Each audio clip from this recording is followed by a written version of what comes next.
দেখো আমি বাজারে গেছিলাম কালকে, দিয়ে কচু শাক নিয়ে এসেছি আমি আর আমার বৌমা। দিয়ে ওই যেগুলো পানি কচু বলে, যেগুলো কচু শাক খায়, সেগুলো কেটে ধুয়ে নিয়েছি। আমি কচুগুলোও ফেলিনি, কচুগুলোও দিয়ে দিয়েছি। কচুগুলো দিলেও খুব ভালো হয়।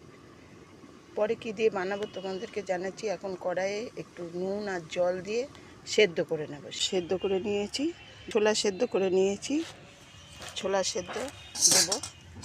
আর এই দেখো ভুসো চিংড়ি মাছ, আমরা ছোট চিংড়ি মাছ বলি, এইগুলো এই সাদা সাদা ভুসো চিংড়ি।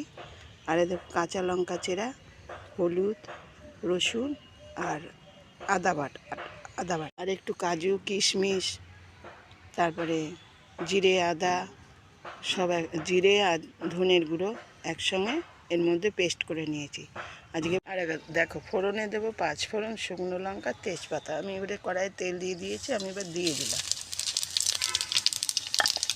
এবার ফোড়নটা হয়ে গেলে আমি চিংড়ি মাছটা ওই তেলেই ভেজে মশলা নিয়ে নেবো। ভুসো চিংড়ি তো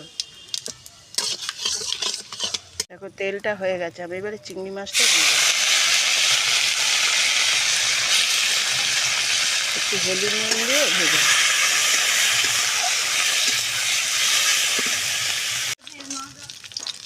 দেখো আমি কচু শাকের মাছগুলো ভাজা হয়ে গেছে, ছোলাটা দিয়ে দিই।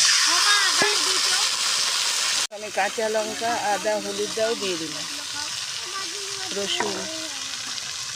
এর মধ্যে আমি কাজু কিশমিশ বাটাটাও দিয়ে দিলাম।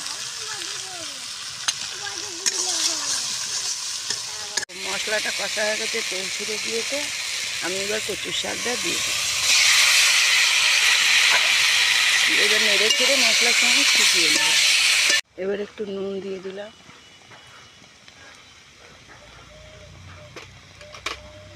এবার একটু চিনি দিয়ে দিলাম। কচুর শাকে চিনি না দিলে টেস্ট হয় না। দেখো না কচুর শাক হয়ে গেছে কাজু কিশমিশ আর চিংড়ি দিয়ে। এবার আমি নামিয়ে ফেলবো, শুকনো হয়ে গেছে, এবার নামিয়ে দেবো। এবার আমি নামিয়ে ফেলছি। আমার কচুর শাক রেডি।